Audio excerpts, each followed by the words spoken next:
kugira mukurikirane ikiganiro cy'ijambo ry'Imana ukagishikirizwa n'isamirizi nibonesha kure y'ibyiza by'u Burundi.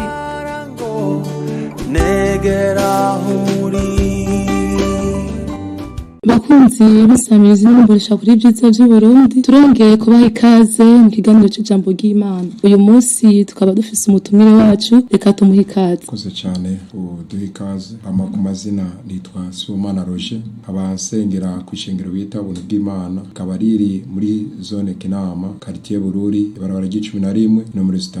Murakoze. Nkuko bene mwamaze kuvyumva, umutumire dufise ni Roger Sibomana, kuri mikoro ikaba ari Françoise Ndayishimiye, mu buhinga bw'ivyuma ikaba ari Bede Habonimana, kuri kamera nawe Minat. Mukozi w'Imana, uyu munsi mbega mwamwa dutegura ijambo rivuga gute? Uyu munsi twabateguriye ijambo rivuga ati haracari ivyizigiro. Kubereki mwiyumviriye kutuzanira uyu munsi iryo jambo haracari ivyizigiro? Iri jambo twaryumviriye kubera bivanye n'abantu benshi bamaze kubona n'ibihe babayemo, bakaca bata ivyizigiro, ariko imbere y'Imana haracari ivyizigiro. Umuntu agifise impwemu z'abazima aba yiteze kwakira ivyizigiro. Bakunzi b'isamirizi nimbonesha kuri ibyiza by'u Burundi, mwamaze kumva umutumire uyu munsi dufise. Mukozi w'Imana, imbere kwanza yo kuja muri uyu mwanya wo kumva ijambo ry'Imana, reka kwanza tubanze dushimira Imana.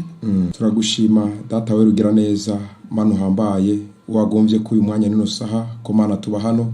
Data mwiza, twagende ku vyuma vyakozwe n'abana b'abantu, ariko Mana waturinze, warinze mwami n'abahano kwirenge kizima. None Mana data mwiza, reka Mana amashimwe aba yawe n'icubahiro kw'icaho.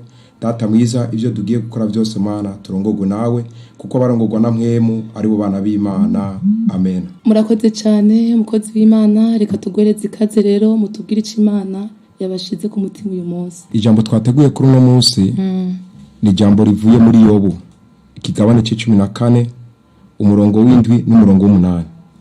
Nkuko natangwe ndabivuga, ijambo ry'umutwe ravuga ati haracari ivyizigiro. Naho wowe uri mu bihe kanaka cyangwa ibihe uri kurabamo, ariko cyangwa uri mu ngorane kanaka, ariko uwiziga Imana yamafise ivyizigiro buri kanya n'isaha.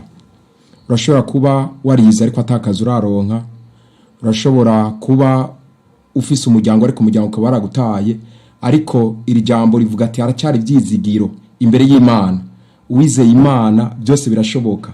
Ni nkuko ushobora kubona umenga hageze igihe cyo gupfa, ariko ugasanga ivyizigiro biragarutse vy'Imana hamongeye kuba muzima. Rero turasoma muri Yobu 14 umurongo w'indwi, haravuga ati kuko hakiri ivyizigiro, igiti iyo giciyiwe yuko kizokongera kunaga, kandi ibitonyamya byaco ko bitazobura. Amen. Amen. Urumva aha ijambo ry'Imana riravuga ati haracyari ivyizigiro. Ngo naho igiti cyo cibwa, ngo naho igiti cyo girane cyo cibwa, urumva ariko haracyari ivyizigiro yuko igiti gisubira kunaga kikaba kizima. Yesu ashimwe cyane. Rero hari igihe umuntu aca mu bigeragezo cyangwa agaca mu ngorane, ariko izo ngorane zose naho zoza, ariko abiziga uhoraho bamafise ivyizigiro, kuko ijambo ry'Imana riravuga ati ngo abiziga uhoraho ngo bameze nk'umusozi wa Siyoni utigera unyiganyika na gato. Nagomba mvuge kuri no saha ku bantu bariko baranyumva, abantu baba barataye ivyizigiro bakabona yuko atanzira ihari, ariko ugira ivyizigiro imbere y'Imana yuko n'ahadari inzira hoshora kubinzira. Ugira ivyizigiro naho ubona ibintu byase, naho cyangwa uri umwige musaziye utaragira mariage, ariko umenye yuko imbere y'Imana hari ivyizigiro. Ubu yari Yobu, ariko avuga yuko naho ari mu bibazo runaka, ariko avuga ati haracyari ivyizigiro imbere y'Imana. Yesu ashimwe cyane. Nshuti bakundwa, muriko muranyumviriza, muriko murankurikirana, nukuri imbere y'Imana ntimugate ivyizigiro, ariko ivyizigiro biracyahari. Naho umuzi wacu uzozira mu ivu, n'igishitsi cyacu kigahera mu kuzimu, ariko iyo cumvise amazi gica kinaga, kigashamika nk'igiti kikiri gitoya. Rero umuntu arashobora kuba mu bibazo, ariko nagomara kubwire kuri gwera kakaya no saha imbere y'Imana haracari ivyizigiro.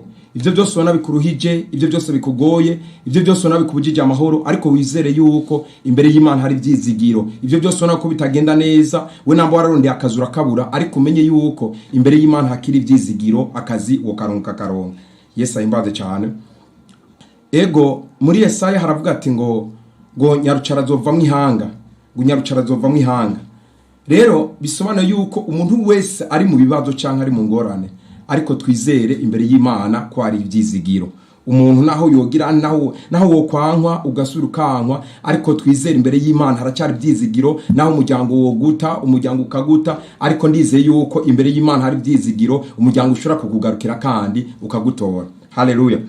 Kubw'ivyo rero iri jambo nagombye yuko ryo fasha benshi abariko baranyumviriza guhera kandi no saha, kuko hari benshi bataye ivyizigiro. Hari abapapa bataye ivyizigiro, hari abamama bataye ivyizigiro, hari abigeme bataye ivyizigiro, babonye yuko menga imyaka iragiye atama mariage ariko araboneka. Hari abapapa babonye yuko menga imyaka iragiye atabuzi bariko bararonka. Hari abasore babonye yuko menga imyaka iragiye atakazi bafise canke ataburyo bafise. Ariko nagomba kubare kuri no munsi, kuri no saha, imbere y'Imana haracyari ivyizigiro. Naho igiti cyo cibwa maze kikongera gatibwe inuzi imizi yayo ikabora, ariko ngo iyo cyumvise amazi ngo kirasubira kikanaga. Nayo amazi si ibindi, amazi ni Yesu, kuko Yesu ari ubuzima. Haleluya. Yesu iyo umufise byose ubu bifise. Nawe Yesu yagarutse mu buzima bwawe, maze urashobora ugasubira ugatotahara. Naho wari washaje ugasanga kubwo kubura akazi, imifunyinyo yaraje mu maso, ugasanga ibintu byose byarabaye, nabo abantu bavuga tujya mu ntarashaje, ariko hari ibyizigiro yuko ushobora kuba muzima ugasubira ugatotahara, agasura kawe kakamera neza. Wowe ata amafaranga wari ufise, amafaranga ugatangura kuyaronka. Haleluya. Kubw'ibyo rero imbere y'Imana twame tuzi yuko hari ibyizigiro, twame tuzi naho Imana itari kurakora uyu munsi, ariko ejo yokora. Umuririmbyi yarimvye neza avuga ati ngo nta Imana itogukura kandi nta Imana itogushikana. Namba ubona uri mu gasuzuguro kuri no munsi, ubona uri mu gakengegwe, ariko wizere yuko Imana yo gukura muri ako gasuzuguro, Imana yo gukura muri ako gakengegwe. Niyo mpamvu nashimye ijambo rivuga ati haracyari ibyizigiro. Imbere y'Imana haracyari ibyizigiro. Wewe wiganyira, wewe urira, wewe uri kuranyumva gora kandi usaha, wewe uri mu bibazo bitandukanye, ariko nakuzana ijambo rivuga ati ngo imbere y'Imana haracyari ibyizigiro. Nshuti mukundwa, naho ubona bigoye cyane, naho ubona imiryango yakwase, naho ubona ibintu bigoye, ariko haracyari ibyizigiro imbere y'Imana. Yesu ahimbaze cyane. Ngo igiti naho cyo cibwa ngo maze kikarubora, ngo ariko iyo cyumvise amazi ngo kirasubira kikaba gitoto. Nagomera kubwira ikintu kimwe, iyo wagize iyo washaje cyangwa ugasaza kubera ubuzima, ariko iyo utotahaye maze ugarukana nk'akabiri k'umwana mutoya cyane, kubera uhuye na Yesu, uhuye na Yesu maze aronka ubuzima. Yesu aduha ubuzima, Yesu atuzanira bya byizigiro. Uhuye na Yesu ugasura kuronka ubuzima. Hari umugore yaragwaye imyaka 10, yaragwaye imyaka 12, ngo yaragwaye ubutinyanka. Uwo mugore bose bari bamutaye, babona yuko atacamaze, yaranuka urusazi, yaragirane. Ariko Bibiliya irambwira neza ati ngo amaze gura na Yesu, bisobanuye ko ujya mugore yaranuka, bisobanuye ko ujya mugore urusazi rwaramudumako. Ngo ariko ngo amaze gura na Yesu ngo abona ibyizige imbere y'Imana. Haleluya. Ngo akora ku ikanzu ya Yesu, maze ngo akoze ku ikanzu ya Yesu, ngo ubushobozi buva muri Yesu maze buguruka muri wa mugore, ngo buraheza biramukiza, ngo bwa butinyanka buragirane, burarangira. Yesu ashimwe cyane. Nagomba kubwira ikintu kimwe, uyu munsi urashobora kubona ubuzima bugoye, uyu munsi urashobora kubona ubwawe uranuka, n'umuntu ntashobora kukwimvira ko yo kubaza ikintu, cyangwa ugasanga naho inama zo korana mu muryango, ariko ntibashobora kugutuma ko kubera iki, maze bivanye n'ibihurimo, bivanye n'ubukene urimo. Ariko nagomba kubariri wewe uri kuranyumva ko uri umwanya nyosa, atakaza ufise, atakufise, atamugore ufise, ariko umenye imbere y'Imana haracyari ibyizigiro, kandi Imana iraje gukora ku bugingo bwawe. Ntukiganyire ubone ko umenga byose birarangiye mu gihe utarapfa, maze ivyizigiro biracyahari yuko wewe ushobora kugira mariage, ivyizigiro birahari wewe kushobora kuronka akazi, ivyizigiro birahari wewe kushobora kugira ubuzima bukagaruka bukaza. Uyu mugore yaragoye butinyanka, agoye butinyanka ngo umugabo yari yamutaye, bose bamutaye kubera barabona yuko anuka. Ariko hari umugabo w'abagabo asumba abagabo bose, ariwe Yesu Kristo, naho wonuka ukaca mu bingorane zitandukanye. Ariko nagomba kubwira ati haracyari ibyizigiro. Hajya nyene wazamiye, hajya nyene byankiye, hajya nyene waburiye akazi, niho Yesu aza akaguhera akazi, maze abahora bagukengera, abahora bakugaya bakacabona yuko imbere y'Imana hari ibyizigiro. Ntugasuzugura umuntu kubera ntuzi ejo hiwe, ntuzi hazoba, ntuzi akajya azoba ameze. Birashoboka uyu munsi arasuzuguritse, ariko ejo azoba ari umunyacyubahiro. Ujya mugore benshi baramubona gwaye, bakavuga ati uyu nta wo mwigera aruhuka, ariko amaze gukira ntabwo basuye kubona kakanuko, babonye ko ari umuntu muzima. Iyo uhuye na Yesu maze hari ibyizigiro, naho wowe byaranse byarasora gwa ingwara zase gukira, hari ibyizigiro ko zishobora gukira. Ndavugana n'abantu bagwaye diabete, ndavugana n'abantu bagwaye sida, ndavugana n'abantu bagwaye ingwara zitandukanye. Haracyari ibyizigiro imbere y'Imana kwizo ngwara zose ubona izakubujije amahoro. Haracyari ibyizigiro kwizo ngwara zose zishobora gukira ugasura kuba muzima. Twizigira Imana kubera irakora, Imana igira neza. Ngo hari impumyi yitwa Barutolomayo, ngo iyo mpumyi yitwa Barutolomayo ngo yamisegerereza, abantu benshi baramubona asegerereza, ariko yarazi ko ari munsi n'umunsi byose bizorangira. Abamubona asegerereza baramubona asegereza, bakamuha namba bamuhica namba manga. Hari abandi bifuza yuko yo kwama muri burya buzima, ariko ngo iyo mpumyi Barutolomayo ngo umunsi umwe ngo yumva ngo Yesu ariko araca ku nzira, ngo aravuga ati Yesu mwana wa Dawidi ngo ngirira imbabazi. Maze ngo amaze kuvuga ngo ngira imbabazi, abantu baramuzibiranya baravuga ati numa. Nagoma nakubwire uyiteze ko ari ibyizigiro, ntukaraba amajambo y'abantu, ntukaraba ibyo abantu bavuga, ntukaraba amakomantere abantu bariko baravuga, ariko raba ico wavuganye n'Imana. Hari jambo Imana yavuganye nawe, harakabanga kari mu muntu wese. Uyu namba yari impumyi yarafite nibanga n'Imana yuko umunsi umwe azoshobora guhumuka. Ngo impumyi ya Barutolomayo ngo ntabwo yigeze iruha, ngo yarakomeje hamagara Yesu, iravuga ati Yesu mwana wa Dawidi ngirira imbabazi. Nagoma nakubwire nshuti muvandimwe, iyo ugiriye imbabazi byose babikwenze neza, byose babitunganye. Wiyimpumyi ya Barutolomayo ngo bajya nyene bamusubije inyuma, bajya bavuze ati ngo hora, kumbure baravuga ati Yesu ni uwacu, kumbure baravuga ati we ntushobora kwegera Yesu ni uwacu. Ariko Yesu nawe ntacagura, waba mugufi, waba muremure, waba utize, waba wize amashuri atandukanye, ariko Yesu ntacagura. Iyo aje ku bugingo bwawe araza, maze cya giti cyari cyaraciwe hamwe hose wari wataye ibyizigiro, hage hose utabona ko bitakunda, maze Yesu akaca bizana bigatuma bikunda, bigatuma bigenda neza, bigatuma abahora bagusuzugura bose batangura kukubona nk'umuntu muzima. Bamwe bose babona yuko batogutumira bakabona yuko bogutumira, bamwe bose babona ko batogushira mu makomite yabo bagatangura kubona ko bogushirako. Nagena kubwira ikintu kimwe, iyo ufise umutwaro cyangwa ufise igigugoye, ntukagwane n'abasi bawe, ariko ugwane n'umutwaro wawe. Kubera umaze kugwana n'umutwaro wawe, Imana yaheze kaza ikishira umutwaro wawe, hamintu bikagenda neza, babantu no bakagirana bagaceceka, bakabona yuko byose umenga birarangiye. Iyi mpumyi ya Barutolomayo Yesu aramwumva, aravuga ati ndumva umuntu amamagaye. Uko biri kose nagoma mvuge ku muntu ariko aranyumva. Hari umuntu yataye ibyizigiro, ntugate ibyizigiro, subira uhamagare. Kandi warahamagaye Imana biranka, warahamagaye Imana biranka, waragiye mu masengesho, waragiye mu byumba by'amasengesho biranka, ingwara urwaye iranka gukira. Ariko ndakubariye ati kuri uno munsi ni wisere, kuko hari ibyizigiro imbere y'Imana, ibyo byose nawe kuruhije bigiye kurangira. Yesu ahimbaze cyane. Ngo impumyi ya Barutolomayo abari bamuzi ko ari impumyi, ngo Yesu amaze guhaguruka amaze ati ugomba ndagukorera iki. Barutolomayo birashoboka yari yarihebuye, ariko ntabwo yarazi yuko umunsi umwe azohura na Yesu. Nagomba akore mu buzima bwawe, wohura n'abagenzi bawe ntihagire icyo bagufasha, wohura n'ababosi ntibagire icyo bagufasha, ariko hari umubosi asumba abandi babosi, ari we Yesu Kristo agiye kugufasha ku bugingo bwawe. Barutolomayo ngo amaze kwitaba Yesu, ngo Yesu yaramwariye ati ugomba ndagukorera iki. Ngo arabwira Yesu ngo ngomba mpumure.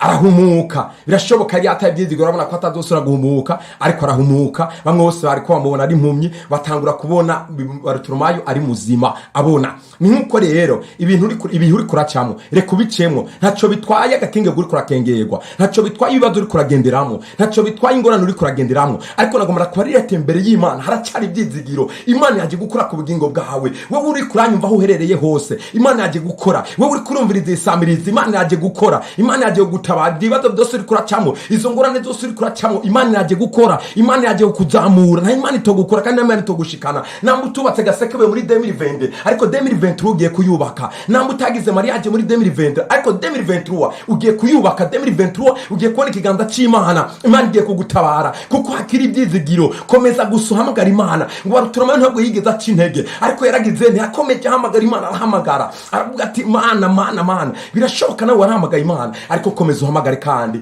gerageza uhamagara Imana, gerageza wambaza Imana. Imana irakumva, ntabwo Imana itakumva. Imana dusenga ni Imana yumva, ni Imana yishura, ni Imana ikikana ku masezerano, ni Imana ikura umuntu mu mwavu ikamushyikirana bakomeye, ni Imana ikura umuntu mu cyaro maze ikamushyira mu gisagara.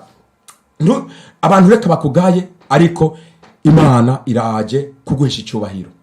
Imana iraje kuzamura ibyawe. Hari ibyawe byazitswe, Imana iraje kugira ko haracyari ibyizigiro. Waracuruje biranka mama, waracuruje biranka papa, ariko nagomara kubarira ati haracyari ibyizigiro. Ongera kandi wongera uhamagara Imana mu byicuruzwa byawe. Ongera kandi wongera uhamagara Imana mu byukora. Haracyari ibyizigiro. Imana iraje gukora, Imana iraje gukora. Umuririmbyi yarenze neza ati ari mu buryo bw'impwemu. Araririmba neza turavuga ati ngo ubugombe bw'Imana si ukugenda utumbereye gusa. Ngo hari n'igihe uzunguruka ugasanga uri mu bugombe bw'Imana. Hari igihe uca kurondera Imana mu Kamenge kumbe wayisize mu Kinama, ariko bikasaba yuko usubira mu Kinama kugira ngo uhure na Yamana yawe. Benshi nagomba mpanura abantu bagenda mu byumba by'amasengesho akavanga Imana agiye kuyirondera hariya na hariya, ariko Imana iri hajya nyene uri Imana irahari. Komeza uhamagare barutumana ntabwo yigeze ahindura ajya hirya no hino. Nagomba nakubwire iri jambo haracyari ibyizigiro. Reka rigarukane ibyizigiro byaratakaye, aho wabona hose ko bitagenda neza, aho wabona hose ko bidatunganye. Reka Imana yongere izane ibyizigiro. Reka imvura y'umugisha yongere kunyagire, ibitagenda neza bitangure kugenda neza. Wakazi ari byari byase, reka akazi gatangure kugenda neza. Wewe utaronka ama promotion, reka ama promotion atangure kuboneka. Wabona mu muryango bitagenda neza, reka Imana ibikore kubera haracyari ibyizigiro. Izere nanjye nizere iyo Mana hari ikije gukora, hari ikije gushikana ku bugingo bwawe. Ngo haracyari ibyizigiro. Ngo igiti naho cyocibwa kimaze imizi yayo ikatangura kugira ngo ariko cyumvise amazi. Nta yandi amazi twizera, ni Yesu wenyine kuko ari amazi y'ubugingo. Na amazi y'ubugingo. Uhuye na Yesu biragenda neza. Uhuye na Yesu abatakumenya barakumenya. Uhuye na Yesu baramenya yuko wahuye n'Imana. Rero nagomba kubwira ikintu kimwe, ntukiganyire Imana iriho kandi irakora. Ngo Ana yaduga ku musozi buri umwaka uko utashe. Ngo ariko yarafise umwasi wiwe Penina yamamutuka, ariko Ana ntabwo yaravye ibitutsi Penina yamutuka. Ana yarahavye umutwaro yarafise imbere y'Imana. Aravuga ati Mana umviriza umugogwa wawe maze umpoza yamarira. Ana yarahamagaye Ana bivuga yuko Penina yarafise abana ndwi, ariko Ana rero bisobanuye yuko yaramaze imyaka myinshi atarabyara. Ariko iyo myaka yose Ana ntabwo yigeze agirane, ntabwo yigeze ati ibyizigiro. Ana yagumanye ibyizigiro yuko Imana ikora, yuko Imana ishikana ku masezerano, yuko Imana itegeka. Nagomba nakubarire rero gumana ibyizigiro. Imbere y'Imana haracyari ibyizigiro.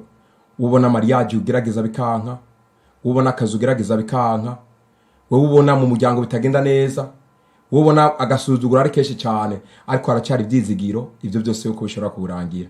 Nagomba ndangirize kuri kano akajambo nagomba nakubwira ati Imana yije gukora ku muntu, Imana yije gukora induru ziba nyinshi. Induru ziba nyinshi n'ibigeragezo biba byinshi. Wero ntukiteho kuri izo nduru, ntukiteho ku buremere bw'induru, ariko witeho uburemere bw'Imana. Ni witeho uburemere bw'Imana ku Imana ihambaye isumba ibyo bibazo byose uri kuracamo. Imana nta nkeka, Imana izobikora. Imana izobigenza neza.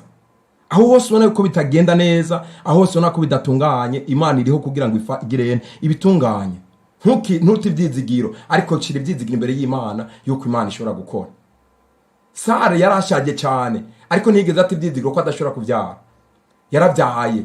Na Imana yije kuguhoza, Imana iguhoresha ikintu gisumba kijya byose bajya abantu bose bari bafise babona bagusuzugurisha. Ana Imana imaze kumuha Samuel yaranyamanzisha ijya abana bose ba Penina. Nta mwana wa Penina yigeze avugwa, ariko Samuel yaramamaye. Niyo mpamvu rero Imana yigutebeje iguha ibintu binoboye.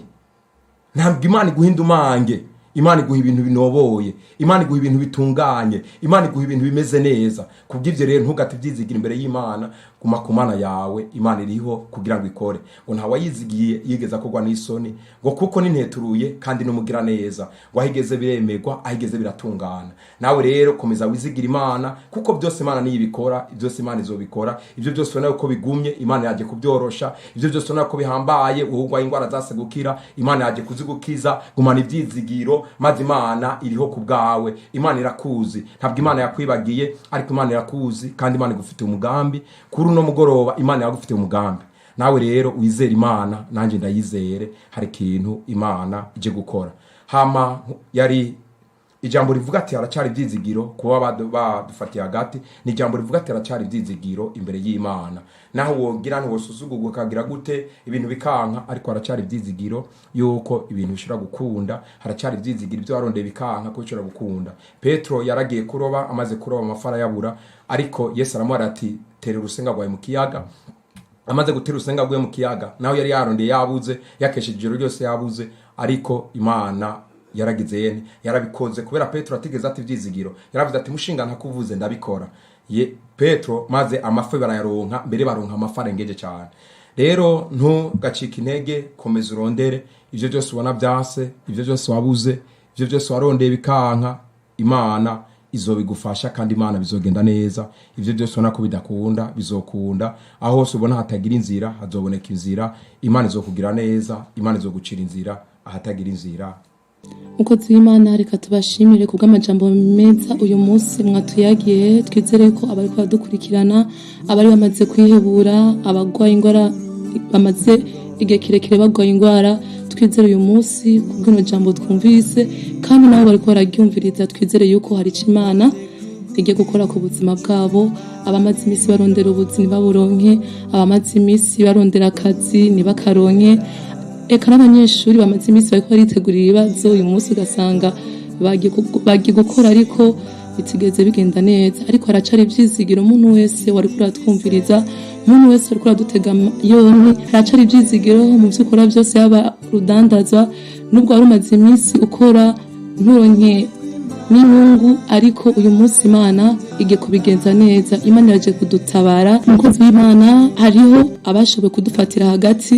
Mbega mwatubwiye ko musenga mu rushengero rwitwa gute? Bitwa ubuntu bw'Imana. Mbega mwatanguye ryari kuvuga ubutumwa? Twabitanguye muri 2019.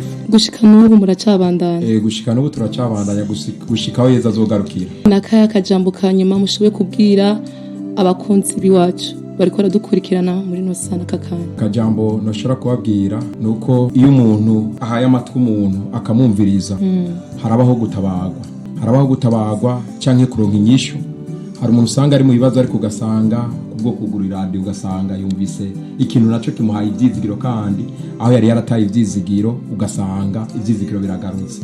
Hari n'abandi bashobora kuvuga ati mbega umukozi w'Imana yaje hano kunsamiriza nimbonesha kuri ibyiza by'u Burundi, yatubwiye ijambo ryiza ry'ihumure, ijambo ryo kwizera.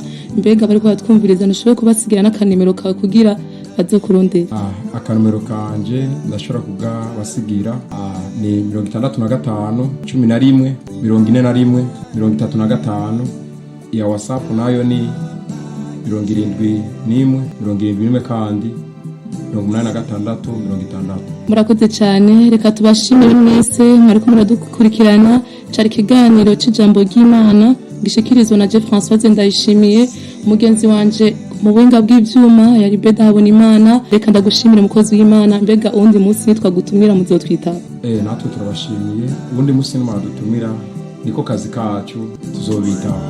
Reka tubashimire mwese mwariko muradukurikirana. Ikiganiro cacu ahano kirangiriye, naho utaha. Mwari mwejeje gukurikirana ikiganiro c'ijambo ry'Imana ku nsamirizi nimbonesha kure y'ivyiza by'u Burundi.